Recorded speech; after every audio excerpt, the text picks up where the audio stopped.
Friends, welcome to my channel. आज का हमारा यहाँ पर फिजिक्स का ये टॉपिक है एक्सप्रेशन फॉर कैपिलरी राइज और फॉल। कैपिलरी एक्शन सबको पता है, जब किसी भी पानी में कैपिलरी ट्यूब जो कि 1 mm डायमीटर की होती है उसको हम लोग डिप करते हैं तो उसका जो लेवल होता है या तो वो ऊपर आ जाता है या तो नीचे आ जाता है, जिसको हम लोग राइज और फॉल कहते हैं। इसी को हम लोग कैपिलरिटी कहते हैं या फिर कैपिलरी एक्शन कहते हैं। तो इसके अंदर इसकी हाइट निकालना है। जब आपका कैपिलरी ट्यूब पानी के अंदर होता है, पानी का अगर ये लेवल है तो पानी का लेवल कैपिलरी ट्यूब में या तो बढ़ जाता है या तो कम हो जाता है। तो वो कितना बड़ा है या अगर कम हुआ तो कितना कम हुआ, ये आपको निकालना है। ये एच की यहाँ पे डेरिवेशन करना है, ठीक है। इसी को यहाँ पर हम लोग करेंगे, लेकिन पहला जो हमारा यहाँ पर हम किसकी मदद से करेंगे, प्रेशर डिफरेंस। प्रेशर डिफरेंस, अब जब पानी होता है, पानी के सरफेस पे एक प्रेशर डिफरेंस क्रिएट होगा अंदर और बाहर की वजह से। जब पानी का ड्रॉपलेट बनता है, पानी का जो बूंद जिसको बोलेंगे ड्रॉपलेट बनता है, उसमें प्रेशर डिफरेंस क्रिएट होता है। वो प्रेशर डिफरेंस किसकी वजह से होता है, टेंशन की वजह से होता है। तो वो आएगा आपका 2T/R। 2T/R, ये R आपका कॉन्केव जो शेप बनता है उसका रेडियस है, T आपका टेंशन है। ये इक्वल होना चाहिए प्रेशर के फॉर्मूले से। प्रेशर का फॉर्मूला क्या होता है, ρGH। ये दोनों इक्वल होना चाहिए यहाँ पर, क्योंकि यहाँ पर ड्रॉपलेट्स की बात कर रहे हैं, कॉन्केविटी की बात कर रहे हैं। तो ड्रॉपलेट्स का अंदर जो प्रेशर डिफरेंस होता है वो पानी के प्रेशर से इक्वल होना चाहिए। यही हमारा यहाँ पे यूजिंग प्रेशर डिफरेंस के हिसाब से हम इसको H को फाइंड आउट करेंगे, ठीक है। अब आपको सिंपल सा कंसेप्ट बता देता हूँ। अगर आप कोई भी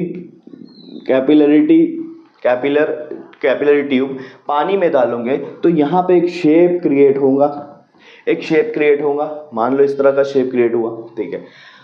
ये जो आपका ये है, ये आपकी ट्यूब की दीवार है, ये आपकी जो क्या बोलेंगे हम लोग, कांच की दीवार है, और ये पानी का शेप है।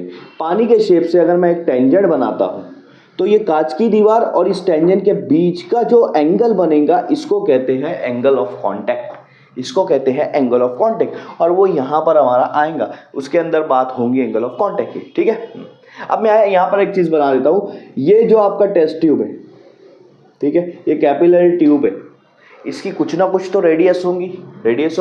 उस रेडियस को मैं मानूंगा R। मान लो यहाँ से उसकी यहाँ तक के एक रेडियस है R, स्मॉल r, ठीक है। साइड में अगर बनाओगे तो ये आपकी ट्यूब की दीवार है और ये उसका सेंटर है, तो इसका रेडियस बनेगा R, ठीक है। यहां से ये पॉइंट तक एक और यहां पर बनेगा रेडियस R, और ये किसकी रेडियस है, ये कॉन्केव की रेडियस है। ये जो आपका पानी का शेप ऐसे बन रहा है तो ये उसकी रेडियस है, क्योंकि यहां से अगर आप बनाओगे तो रेडियस इस तरह का सर्कल बनेगा। ये सेंटर लेकर इसको इस तरह से बनाओगे तो सर्कल बनेगा, तो ये रेडियस है, उसको मैं कैपिटल R दूंगा, पानी की कॉन्केव की रेडियस, ठीक है। यहां पर आपके पास थीटा है, ठीक है।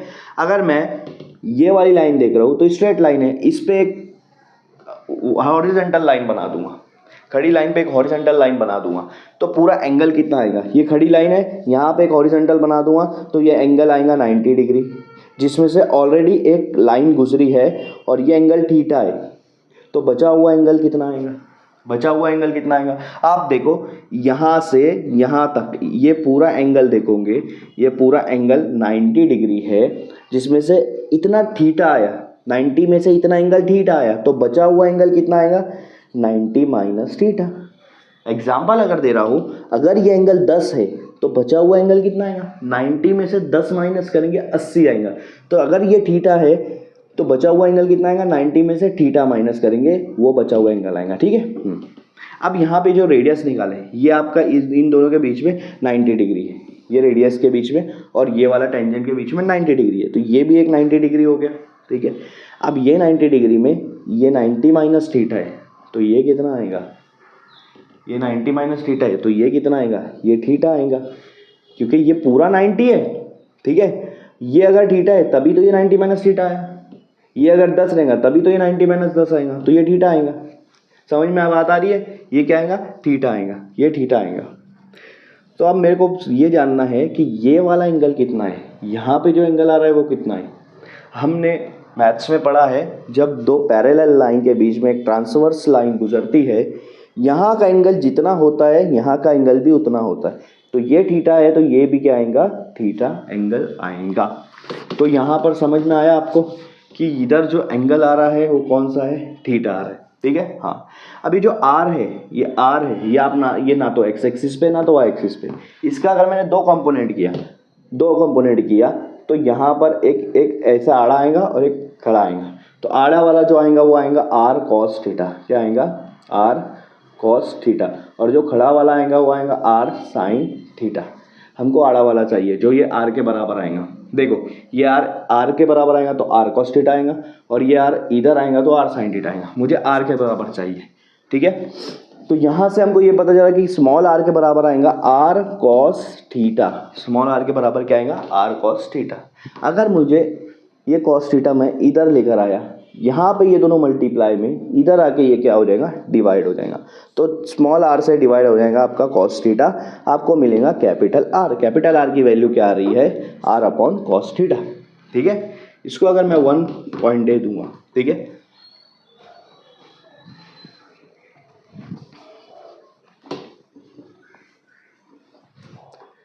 इसको अगर मैं 1 पॉइंट दे देता हूँ तो यहाँ पे जहाँ पे भी आ रहे हैं ये वैल्यू पुट कर सकता हूँ। तो यहाँ पे पुट करेंगे रो जी एच वैसे के वैसे, 2t आपका वैसे के वैसे, जहाँ पर आर है वहाँ पुट करूँगा आर अपॉन कॉस थीटा। तो नीचे आ रहा है तो नीचे पुट करूँगा आर अपॉन कॉस थीटा। अब ये जो डिवाइड में ये ऊपर चला जाएगा, हमने किए कई बार, ठीक है। तो यहाँ हो जाएगा rho g h 2t cos theta, ऊपर आ गया, नीचे आपका आर आएगा। पर मुझे निकालना है एच, तो एच एक तरफ रखूँगा, उसके साथ का सारी चीज़ें इधर लेकर आऊँगा। तो ये जो रोजी है इसको इधर लाकर डिवाइड कर दूंगा, क्योंकि यहाँ पर लेफ्ट में मल्टीप्लाई में है। तो एच आपका इधर बनेगा, बचेगा, यहाँ बच रहा है 2t cos थीटा, इधर नीचे बच रहा है r, और ये रोजी उसके आगे लगा दो डिवाइड में। तो ये आपका हाइट का डेरिवेशन आ गया कि अगर कैपिलर ट्यूब किसी पानी में डिप किए तो उसका जो राइज होगा या फॉल होगा तो उसकी हाइट कितनी आएंगी, इतनी आएंगी, इतनी